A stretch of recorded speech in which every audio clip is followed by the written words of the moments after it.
What's going on, everybody? It's your boy Broadway Joel, the voice of Dominican boxing. And man, this is the first live of 2025. Man, I am so excited for 2025. I am predicting a big year for Dominican boxing. That is my prediction on day one. On day one, my prediction for Dominican boxing is that this will be the best year Dominican boxing has ever had since 2022, back when De Los Santos got his big upset. Hector Luis Garcia got his big upset. Uh, and, Adames got his interim belt by knocking out Montiel, a guy who went to decision with Charlo. So that was a very, very good year for Dominican boxing. I am predicting that this year, 2025, this is 3 years since then, is this will be the biggest year in Dominican boxing history. But today we are here to talk about the Broadway Joel Boxing Awards. This is for 2024. I was gonna do it yesterday, but I got caught up, and I'm here today. So I wanted to give you guys the awards of fight of the year, prospect of the year, fighter of the year, all these fights, and I wanted to give you my awards. So first, I want to start off by fight of the year, and the reason I start off by fight of the year is because after giving that speech for Joan Guzman in his New York Boxing Hall of Fame speech, after doing that, I'm like, you know what? My next goal is to one day award the fight of the year, like at the BWA dinner or something like that. That's a goal I'm gonna put out there. Hopefully, I can accomplish that. But yeah, so I'll start off by giving my fight of the year. Is, to be honest, as soon as I saw the fight, I knew I was gonna feel that way for the rest of the year. Was Raymond Ford versus Klomatov. That was a great fight, tactical fight, skillful fight, a fight where you had to dig deep, because I had Klomatov winning that fight up until that moment where he got the stoppage. So this is the 12th round. You need the knockout. The scorecards showed that as well. And you get the knockout in the last round. Oh man, I remember living that moment, and I was like, "Wow, what a performance by that kid Raymond Ford!" And I was so happy for him because I know Klomatov was tough.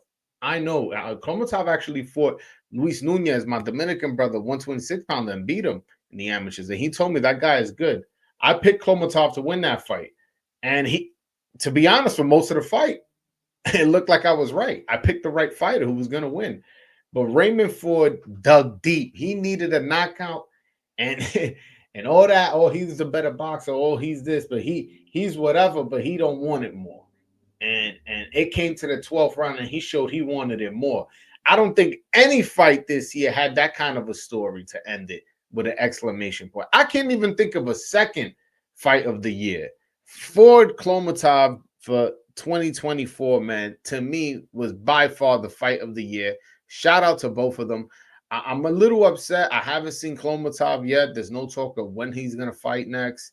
Man, he is somebody who I'm definitely interested in seeing him fight again. So if he's not retired, what is up with his career? I want to know what's up with Klomatov. He took a loss to a good fighter. Let's see him in the ring again. I don't know who I got to talk to, who I got to interview, but let's get that happen because Klomatov is a very talented fighter, and I definitely see potential where he can have in the market value because of his style. And he's good, man. And the cream always rises to the top. So I want to see him again. And so his manager, if he sees this, yo, man, put my man Klomatov back in the ring, man. But yeah, man. So after fight of the year, I want to announce now my prospect of the year. Now, listen, prospect of the year was a bit complicated for me, right? Because if it was prospect of the year, I was thinking like, yo, I'm just gonna give it a Rohan. Like none of these prospects are better than him. That's honestly how I feel. But then I'm like, he's not really a prospect. He's already a contender. He's about to fight for a WBO regional belt at 147. So, you know, uh, is he really a prospect? He's kind of about to be ranked after if he wins this next fight at 147. So I don't consider him a prospect. So I had it between Jan Santana and Abdullah Mason. That's who prospect of the year I was gonna give it to. Yo, bro, I'll be honest with you. I'm gonna give it to Jan Santana. Jan Santana is a 2024 prospect of the year, bro. I'll be honest with you. He fought Brandon Valdez in a war, in a fight where he dropped the dude in the first round to make a statement, got hurt in the seventh round, and instead of holding and running, he fought like a man. You get what I'm saying? And when I asked him, what was you thinking in that moment? He goes, I ain't come this far for me to lose. I got kids. That kind of hunger, and it was an exciting fight. He looked good, and he took a little bit too many punches. That's the only critique I would have. But he showed me something special just by his actions. And then in his next fight, he fights Eduardo Baez and stops him in faster fashion than Navarrete, the only other guy who stopped him. This guy's knockout ratio, by the way, the fight with Brandon Valdez is the first time he ever goes to decision. I believe he's like 14 and with 13 knockouts. This kid is absolutely amazing. He is signed with Miguel Cotto Promotions. I don't know how, his buzz isn't as big as it feel like it should be, but Jan Santana is a 2024 prospect of the year for Broadway Joel. And that means something. I'm all in on this kid. I think this kid is talented. I think he's dedicated. I think he's smart. And I think he has a lot more hunger than the average fighter I've ever come across. You know who else reminds me of him, and this is actually somebody with a loss, and he still reminds me of somewhat of Jan Santana, is Kurt Scooby. Kurt Scooby, man, this kid is hungry, man. I remember seeing a video, excuse me, after a fight. He went to his hotel and ran on the treadmill because he wanted to get a work. See, he still was going to get a workout in. I've seen him in Springfield, Massachusetts, sparring, and oh yeah, this guy want to spar. Yeah, I want to spar him too. I want to spar that. Oh, I want to spar him too. I want to spar him too, and just eager to get better. That's the only person I could compare to how Jan Santana, when he talks to me, how focused he is, how he does this for his country and for his family, and and for his pride and all this, and he wants to stay humble. I'm going Jan Santana. And listen, Abdullah Mason is definitely second. I definitely believe in his talent. I definitely think he's worthy of being prospect of the year, and he is going to get it. He is going to get it, which it's not obscene that he would get it. This kid is super talented. He did get dropped by Joan Vasquez, ironically a Dominican. He got dropped a couple times, and he went on to stop the guy. The guy ended up breaking his ankle by how he dropped him. So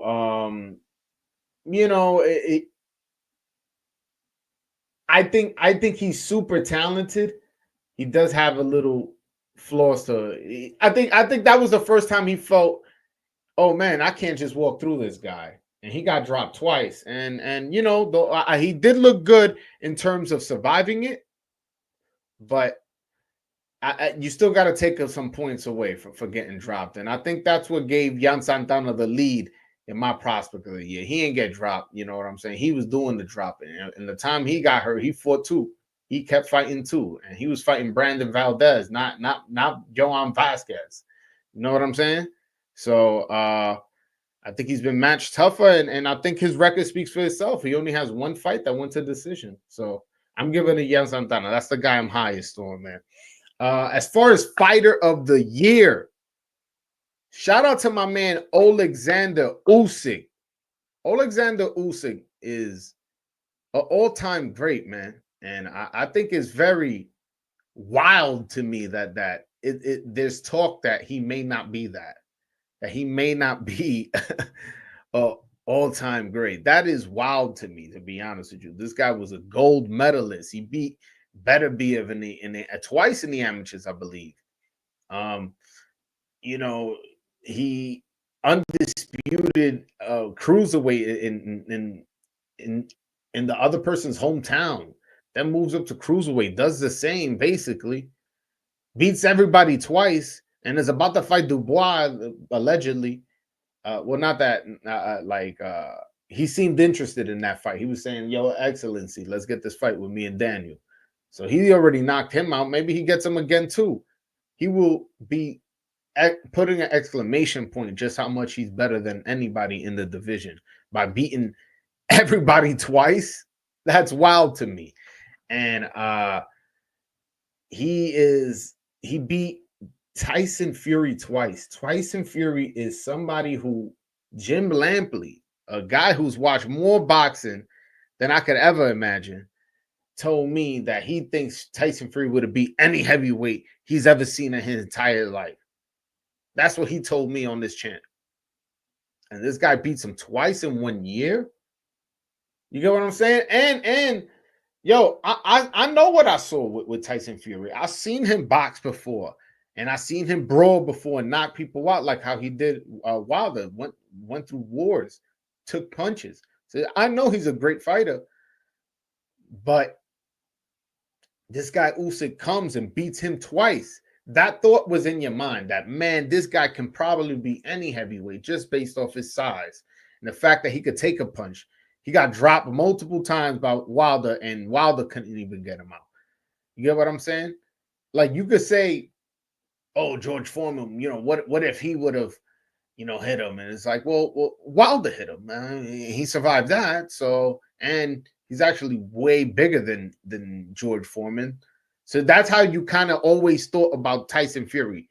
And then to hear that literally the next year after you have that moment and thought in your mind, there's a guy who wipes him out twice in 1 year. Man, shout out to Alexander Usyk. Clear as day, fighter of the year. I know he's my man Al Montas favorite fighter. So shout out to you, man. Your fighter, he deserves it, man. I see why he's your favorite. He's an all-time great and is not scared. Honestly, with all that money, all those accolades, I would have retired. But he's still hungry. He said he was saying, "Oh, yo, yeah, I'll take Daniel Dubois next if you want. I'll take him, yo, yeah, Sir Excellency, yo." Wanted to make that fight. So shout out to him, man. Shout out to him. Hold on. Shout out to my man Juan de lo Mio. He says Vasquez's leg was broken, stock dropped. Yeah, man. I mean, she was wild. Al Monta sends a $2 super chat. Shout out to you. He goes, I always told you he would beat Fury. He's the GOAT. I don't know about that GOAT talk, but yes, you did always tell me he would beat Fury. That is true. That is true. I gotta respect it. I gotta respect it. But yo, I also wanted to talk about Knockout of the Year. One of my favorite awards to give, because when you got Knockout of the Year, it always helps when it has some context to what's happening.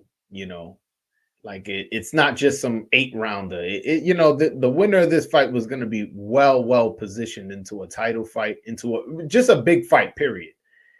And Josh was this big favorite, but keeps getting hurt. And then out of nowhere, hurts Dubois to the point where you think like, oh, he could get this guy out of here. And then Dubois then knocks him out cold. Oh my God, that like storyline, that what led up to that knockout was insane. And I think it was the knockout that got the most emotion out of me. Like, whoa. Because that's something you weren't expecting. The guy was just really hurt.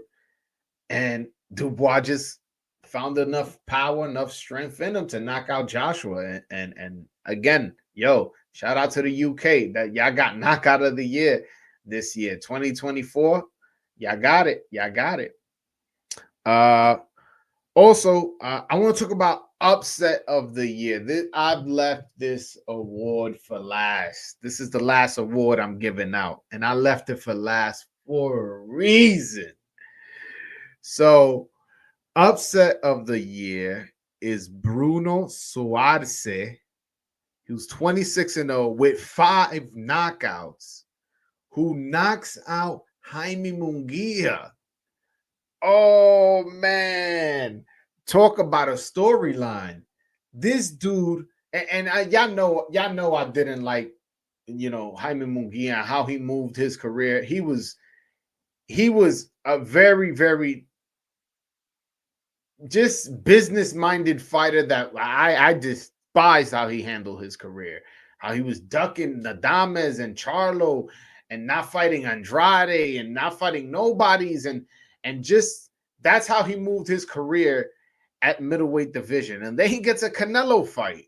And I'm like, come on, man. Why are we rewarding this guy? And it's almost like, you know, you can't cheat the boxing gods that much, man. I feel like he skipped the line so bad to get to Canelo and got this big money fight, and I was very disappointed in boxing. I was like, man, the system can't work this way. But sometimes the system just has a way of correcting itself, and I think Bruno Soares, and shout out to him. I gotta get an interview for him. He corrected it for boxing and he knocked this guy out. Something Canelo couldn't do. Canelo, and we know Canelo's a puncher. We've seen him break a guy's face, literally. You get what I'm saying? We've seen him stop him with body shots. We've seen him stop him with overhand rights. We've seen Canelo do some nasty things. You know what I'm saying? And he couldn't get Munguia out. And this guy, Bruno Soares, who has 5, I guess at the time had 4 knockouts, because this is his active record, is 26-0 with 5 knockouts. So he had 4 knockouts in 25 fights and knocks him out with 1 shot. Come on, man. That is the upset of the year. And maybe that one I enjoyed a little bit too much. Let's just say that. let's just say, man, I felt like justice was served that day for boxing. I felt like the boxing police came in and provided some justice of how Munguia got to Canelo. But man, that's actually all the awards I got. I have. But man, I wanted to talk about my podcast. So I am now this year going to be dropping my first podcast, and I've thrown some clips out there. And there's going to be different stuff. There's going to be stuff about cops. There's going to be stuff about crime. There's going to be stuff about, a barber, a plumber, a teacher,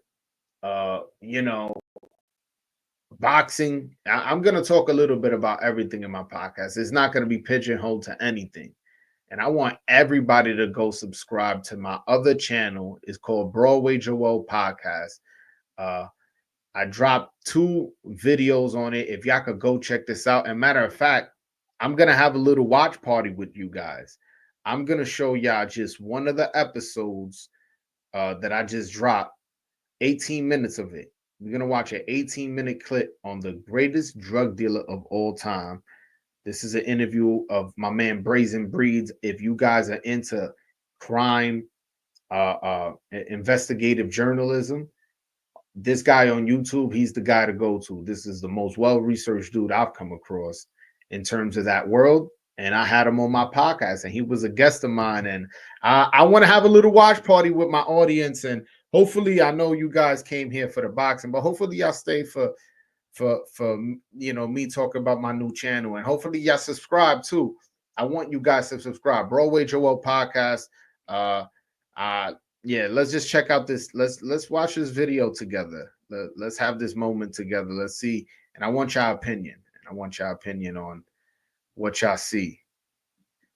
Hold on. Before I put the video up, let me read my man. Yo, Nobody 92. He got preferential treatment. I was about to play the video, but I seen a Nobody 92 super chat. You gotta respect it. $5. I'll take it, my brother. I appreciate you. I think Canelo held back on Munguia due to him being a fellow Mexican. It's funny. Adames said something similar. He said that was at one point he heard he saw Canelo whispering in Munguia's ear or something like that. But yeah, man. Let's watch this video. This is my new podcast. I have a nice studio, and I want you guys to support that just as much as y'all support this. But let's watch it. Could you explain to us just how successful of a drug dealer he was? I probably can't overstate it. It's you're talking about the dude was 24, 25 years old, right? He had a very efficient structure in place, but no matter how efficient you are, you can run. It's just all it takes is one arrest for the DA. But if not for that, let's say Yayo on a scale of 1 to 10, he's definitely a 10. Well, from what I heard and research is that there was at one point he was making at least $30 million a year. Unbelievable. $30 million in 1986, 87. How long was his run? He was only on the top 2 years. 2 years, and that's it. I mean, you make 30 million. That's what I mean, is that he funneled. By the time he went back to DR, he had funneled already as much. They estimate $20 million to DR. And what's interesting about this guy is why he's such a genius. Is that he owned a wire storefront in Washington Heights, and then he wired the money to DR. But from his own company. From his own company to his own company in DR. He owned them both. Wow. Right? Yo, bro, how gangsters that? Yo, this dude was sending the money to the Dominican Republic from a place with an establishment where you do that in Washington Heights, sending it to an establishment that receives it in Washington Heights that he also owns. So the guy, nobody was ever going to report, oh, well, this large amount of money just came through. You have to alert it. He owns both ends of the operations. This dude was a genius, but I don't want to cut it off. Hey, talk about planning, right? Mm-hmm. So who's gonna what IRS? Who's gonna keep their eye on my? I'm sending my own money to myself. Yeah,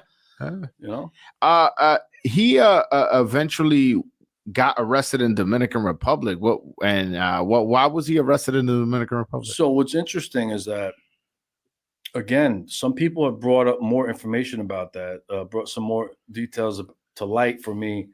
He was involved in a shootout in a nightclub in Santiago, and Yayo got shot in the leg, and all it ever says is that Yayo, the other man was shot. He was shot in the leg, and I couldn't find out what happened to the other man, so on and so forth. I tried to go on Dominican newspapers, and their archives only go back so far, and so on. So, what I was told was that it was over his present wife, who he's still married to. Interesting. Her name is it's in the newspaper somewhere, but he apparently shot. It was another gangster from Santiago. Someone mentioned his name. I want to say it's Victor something. So he got into an argument over that woman, and it was a shootout, and he was taken straight to jail. He wasn't even given a trial. He was taken straight to La Victoria prison in Santo Domingo, the biggest prison in DR. He wasn't tried? No, not even tried. Taken right to prison. What was he sentenced to? I want to say probably assault, the gun possession. I don't know. No, but what was his sentence? A year, 2 years, 5 years? It doesn't say, but he did wind up doing about 4 years. 4 years. Yeah. Wow. Okay. And allegedly he was very comfortable in this jail. He had a TV, had a cell phone, was ordering food from outside. That was in the second prison. In the first prison, he went to La Victoria, which is a hellhole. Right? Yeah. Everyone's on top of each other. Crowds of people, inhumane conditions, wet, toxic air all over the place. And then he got into some fights there and was transferred to the Monte Plata prison. I'm not sure exactly where that is, but yeah, it's like in the northern part of Dominican Republic. Oh, okay, there you go. Yo, you know what's funny? It's actually not in the northern part. I googled it afterwards. It's not. It's that's more like in the kind of like in the middle. But yeah, guys. Oh, so he was sentenced there, and there his time was comfortable. He had a cell phone. He was ordering takeout from restaurants. He was think he had a TV in his cell. You know, yeah, that's from our research. That's what it said. Yeah, that's pretty interesting. So he, you know, you could pay a guard. You could really, money goes a lot further with guards in DR than it will in the US. Oh, for sure. I mean? So, yeah, out there, it's just a different dynamic. Yeah, speaking about prison guards, he stopped a female prison guard from getting raped. Yeah. And because he did that, he got his mattress lit on fire in prison. What I mean, intervening to prevent a rape, and then they want to get you back for that is, I mean, that shows the kind of people that were in that prison, right? Yeah, I mean, yeah. You know, but that also probably shows the integrity. He's known as Yaya was known as a gentleman gangster. Okay. If there's such a thing, it's sort of an irony, right? Gentleman gangster. Interesting. He only ordered 6 murders. You know, like, you know, it's to the point when you call someone a gentleman gangster, it's like you only kill people who need to be killed. Everyone else, you know, I treat with respect. Yeah. Gentleman, it's an irony, but that's what he was known as. And you know, I guess his morals were skewed for his business sake. But outside of that, like, you know, it's not right to rape a woman. No, yeah, you know, in no circumstances. In no circumstances, and he stood by that. So, he owned at one point El Gran Almirante Absolutely. in Santiago. Does he still own that? He does not. It's now owned by like a conglomerate. I can't remember the name, but they own a lot of hotels in DR. Yeah. It's sort of like an entity. It's an entity. I can't remember. It's like a group. Yeah, it's a group. I can't remember the name of it. But they own that. Now they own that. I'm not sure when he sold it, but I was going to ask, do you know how much he sold it for? I can't even imagine the guy's net worth in DR right now. Well, you know what's crazy is I actually been in that hotel many times. Really? They have a casino there in Santiago. My aunt lives a good 5-minute drive from there. Are you from Santiago? I'm from New York, but my father is from Santiago. Oh, okay. So when I go to Dominican Republic, I usually stay in Santiago. And where my aunt lives which is 90% of the times, that's where I stay. That's a 5-minute drive from Gran Almirante. So I drive there all the time. There's a casino there. Wow. Yeah. You had no idea. No idea that, you know, a former drug dealer was the one who, I'm assuming he erected it. Like he's the one. Everything. Yeah. The guy was a mogul to put it. Yeah. To put it lightly, he was a big time mogul. And you ask yourself, he probably could have done this without the drug money, but the drug money helped him do it. So, you know. He owned also beachfront condos and farms. I didn't even go into the half that I found out. You know, I mentioned. Let's go into it now. We got some time. Unbelievable. The real estate holdings, first of all. So I mentioned in the video that he had beachfront condos, but he had the 2 hotels that I mentioned. He had beachfront condos. He had the banana factory I mentioned, right? Mm-hmm. He had a clothing factory. He had a finance company, which was outside of the wire company. He had another finance company. Well, to help people make investments. I guess it was like for doing taxes and stuff like that. I got you. I couldn't find the exact name, but that's what the source said. Mm-hmm. What else did he have? He had obviously he had the Gran Almirante Casino and what was the other holdings? He had several more, but he had he didn't just have the beachfront condos. He had buildings, right? He had a commercial building on top of the right, which is obviously a big deal when you have a commercial building, millions and millions of dollars right there. You know, there's so many things. I'm a little jumbled right now, but there was 5 or 6 more things I didn't mention in the video that I found that he owned. It's insane. Yeah, it's insane. What would you, if you had to guess right now, what would you say his net worth is? Oof. Oh man. American dollars? Yeah, American dollars. The guy might be upwards. He literally might be 70. He might be 75 million or something like that. 75 million. I was expecting you say 10. No. 75 million. He might be worth that. 75 million? Yo. That much. Because you know why? Is because so much of that money is invested in so many different things. I got you. Right? So his portfolio is so diverse. Right. He's never losing. Net worth is like what Chris Rock said. There's rich and there's wealth, right? Yeah. Rich, you could blow a weekend in Vegas. He's wealthy. With all his holdings, his net worth is probably around 75 million at least. Wow. He also, I heard something. He owned. He might have owned a hospital at one point. You know what I mean? The guy is the real deal. The real deal. It sounds like it. It is, and he doesn't even show, even with all the stuff he owns. How about all the other little things he probably invested in that weren't properties? He could have invested in anything else. Is he a flashy guy in the Dominican Republic now? Not at all. No, not at all. Drives a Toyota or something. So I wouldn't go that far. He was initially, from the stories I'm told he was a little flashy. In New York. No, in DR. Oh, right. It's like, what good is all this money I have if I can't even drive around in a $100,000 Benz? You know what I mean? Yeah. But now what he does, he's a fitness freak. He runs marathons. Okay. All the time he's running marathons. He does boxing training still. Oh, Dominican boxing right there. Man, I got videos of him jump roping. Yo, man. Dominican boxing. We could have the drug game. We lost a lot to the drug game, man. This guy was a Dominican boxer out of Washington Heights and got involved in the drug game, left the boxing game, and ended up becoming the greatest drug dealer of all time. This dude, Yayo. Santiago Rodriguez Polanco. That's his real name. But he's an interesting character, man.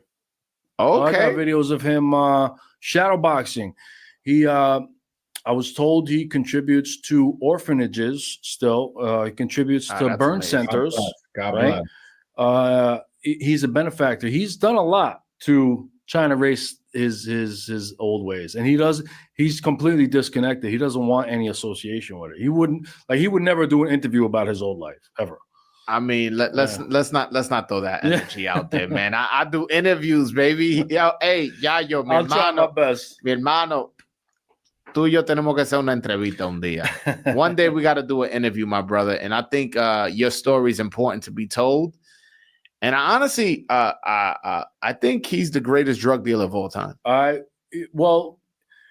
He's the greatest known drug dealer of all time, right? Sure. The greatest drug dealer of all time is probably a guy we never heard of. Yeah, right? I mean, I guess known. I think if you're worth $75 million in the Dominican Republic, which is that 75 million is 10 times what it is over there. And you never did jail. You did 8 months total jail time in America. I don't think there's anybody that can top that in terms 8 months jail time, 4 years in DR for a non-drug related incident. That's nothing. I mean? And you're talking about these investments. He also had 2 nightclubs. He had Ambis Uno and Ambis Dos. You're talking about he had. Yeah, if you from Santiago, you might have been there. You ain't even know Yayo owned those. I mean, Yayo, excuse me. Had those nightclubs in '88. So when think about the valuation of these properties. This is why I guessed 75. You're talking about he had those properties in 88, 89, those beachfront condos in 93, 94. Yeah, imagine now, what it's worth now. Yeah. And the casino, right? That's that's insane to think about how much wealth he has. But in 2015, the extradition law in the Dominican Republic changed. Yeah. You can now be extradited to another country if you committed in another country and are hiding in the Dominican Republic. Why hasn't he been extradited? You said he was charged for ordering 6 murders. Yeah. And from what I understand, there's no There's no statute of limitations for on murder. that. No, not at all. Not in the U.S. I have a couple theories about that. That came with some information from individuals that he paid the right people, and that Leonel Fernandez was, in my opinion, was a good leader, but he's also accused of helping out the drug dealers because he was accused of taking bribes and taking payment to not extradite people. And I do believe that Yayo simply paid the people he needed to pay to not be extradited. Okay. And he probably got something. He got something in hand, a contract of some sort that said that can't be extradited. And that's why he's showing he's not hiding. So is he a public figure? He's out. He's out, man. He's on. If I remember correctly, he's on social media. Really? Oh yeah, he's posting pictures. Do you have his social media? I did see it at some point. Oh, but you don't. I have to go back and I did, snap a screenshot of it. I don't want to put out his, but I did see his page. Okay, it's private, but he's out there. He's not hiding. And some people I know that know him said he's not hiding at all. He must really know that there's nothing DR could do to send me back. I would love to have a conversation with him, man, on camera. You and I both. I think, and I honestly think that, with you see Narcos and you see all these stories being told about these other drug dealers, I definitely think his story needs to be told on screen. It's an amazing story. I don't want to glorify it because that's not what I'm here to do. But people are into criminal figures. That's why Scarface and Goodfellas are all big. It's always been that way. Yeah. So you telling me a guy made $30-something million and got away with it and moved to the Dominican? Yeah. It doesn't happen. No one gets away with it. No one gets away with it. They say there's only 2 ways out, death or prison. But there's actually 3 ways out. There's death, prison, and cooperating. Yeah. None of which are good endings. You see what I mean? Did his team get caught up? Did his team get bagged? Get arrested? Capo is in DR. He's alive and well in DR. I didn't find that out till afterwards. But deported or he escaped?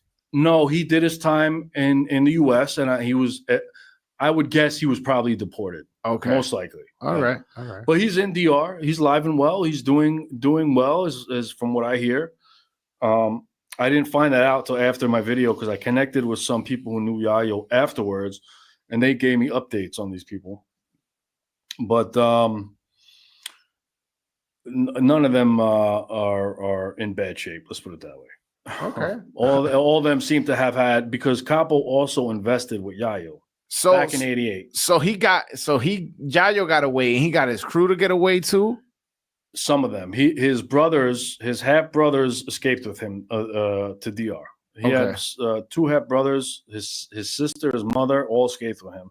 Capo was busted a year before, 6 months before Yayo was busted. Okay. And then he had to do, I want to say he got lucky because he was caught before, I think before they implemented that 150 crack law. So I think he only got like 10 years, and he may have been released in less than that. Oh, that's so But then he went in DR. I couldn't find any records of him in the U.S. after his arrest. Man, that's so interesting, man. I gotta get an interview with Yayo, man. Maybe one day he'll say, listen. He will, man. He will. Trust me. I got faith that I can make it happen. I just gotta. I'm sure you. If anyone could, I'm sure it would be you. But I wish you well, man. Thank you. I would love to see that interview. I'll make it. I'm smart, very, very smart guy. So. Listen. You don't make a $30 million operation, whether legal or illegal, and you be a dumb person at all. You know what I'm saying? I'm not, again, I just want to clarify, I'm not glorifying. No, you're not. No. Yeah. It's just, I'm not either. No, you're not. Right. Yeah. We're just, this is history. This is just life. Yeah. This is just life. This is what people do. Mm-hmm. People do people do legal things. People do illegal things. And both of them require ambition, smarts, savvy, strategy, planning, internal fortitude, right? You can't be weak and go into that business. Yeah. They'll sniff you out. Mm-hmm. They'll take you out. They stiff weakness, you're out. So that's what's intriguing about this, because there's an entire other world dedicated to, they call it the underworld, right? Mm-hmm. But if you think about it, every area of life has its own world. There's like there's the business world, right? That's people act and do things, and there's the medical world, right? Yeah. There's the doctors, and there's infighting between the hospitals. Everything has its own subculture, and this is just one of them. Mm-hmm. Yeah, y'all not gonna tell me that ain't fire, man. Y'all not gonna tell me that wasn't fire. Shout out to everybody who stood through. I know a lot of people left. Shout out to the people who stood through, man. I truly appreciate y'all, man. Yeah, that's my new podcast. I'm gonna just be interviewing all types of people. I had a really good interview with my guy Jose Corpus. If y'all want to watch that video, we could watch that too. I had a really good interview with him. I just got interviews that I did that are very, very special to me, and I'm finally gonna be able to release it. But you guys got to go to my channel. My channel is Broadway Joel Podcast. Just find that video, the video we just saw together, the greatest drug dealer of all time. Find that video, subscribe to my channel, and I'm gonna keep feeding y'all good content like that, man. I'm definitely very proud of how everything is came out, excuse me, and I'm excited for what's to come. This is going to be a big year for me. 2025 is going to be a big year for me. I'm super excited, very excited for what's going to happen, and I hope you guys see what I'm seeing. Good content. I feel. But yo, that was the show today, man. I just want to say thank you for everybody who's supporting, especially the people who super chatted. My man Juan de la Cruz, Al Montas, the Nobody 92. Definitely shout out to those three. Yo, and I hope you guys enjoyed the awards, whether you agree to disagree. I respect it, but I truly appreciate you guys, man. Till next time, guys. Peace.